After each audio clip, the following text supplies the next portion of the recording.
നിലവിൽ കേരള ബ്ലാസ്റ്റേഴ്സിന് വേണ്ടി ഏറ്റവും മികച്ച പ്രകടനം കാഴ്ചവെച്ചുകൊണ്ടിരിക്കുന്ന വിദേശ താരങ്ങളിൽ ഒരാളാണ് ദിമിത്രോസ് ഡയമന്റക്കോസ്. ഗ്രീക്ക് സ്ട്രൈക്കറായ അദ്ദേഹമാണ് ഈ സീസണിൽ ഇതുവരെ ISLലെ ടോപ്പ് സ്കോറർ. 7 ഗോളാണ് ഈ സീസണിൽ ഇതുവരെ അദ്ദേഹം സ്കോർ ചെയ്തിട്ടുള്ളത്. നമുക്കറിയാം കേരള ബ്ലാസ്റ്റേഴ്സിന്റെ ക്ലബ്ബ് ഹിസ്റ്ററിയിൽ ഏറ്റവും കൂടുതൽ ഗോൾ സ്കോർ ചെയ്ത താരമാണ് ദിമിത്രോസ് ഡയമന്റക്കോസ്. മാത്രമല്ല ISLലെ എല്ലാ ക്ലബ്ബുകൾക്കെതിരെയും അദ്ദേഹം ഗോൾ സ്കോർ ചെയ്തിട്ടുമുണ്ട്. മുംബൈ സിറ്റി FCക്കെതിരെ മാത്രമേ അദ്ദേഹം ഗോൾ സ്കോർ ചെയ്യാൻ ബാക്കിയുണ്ടായിരുന്നുള്ളൂ.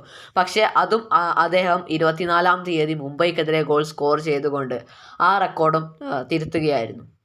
എന്നാൽ ദിമിത്രോസ് ഡയമന്റക്കോസ് സിറ്റി ഗ്രൂപ്പിന്റെ ശത്രുവാണ് എന്ന് തന്നെ പറയേണ്ടി വരും. 2014-ൽ സിറ്റിക്കെതിരെ, മാഞ്ചസ്റ്റർ സിറ്റിക്കെതിരെ 2 ഗോളുകൾ സ്കോർ ചെയ്തുകൊണ്ട് അവരെ ഞെട്ടിപ്പിച്ച താരമാണ് ദിമിത്രോസ് ഡയമന്റക്കോസ്. 2014-ൽ നടന്ന ഇന്റർനാഷണൽ ചാമ്പ്യൻസ് കപ്പിൽ ഒളിമ്പ്യാക്കോസിന് വേണ്ടി കളിക്കുകയായിരുന്ന ദിമിത്രോസ് ഡയമന്റക്കോസ് ഒളിമ്പ്യാക്കോസ് 2 ഗോളിന് പിന്നിൽ നിന്ന സമയത്ത് 2 ഗോളുകൾ സ്കോർ ചെയ്തുകൊണ്ട് സമനില പിടിക്കുക.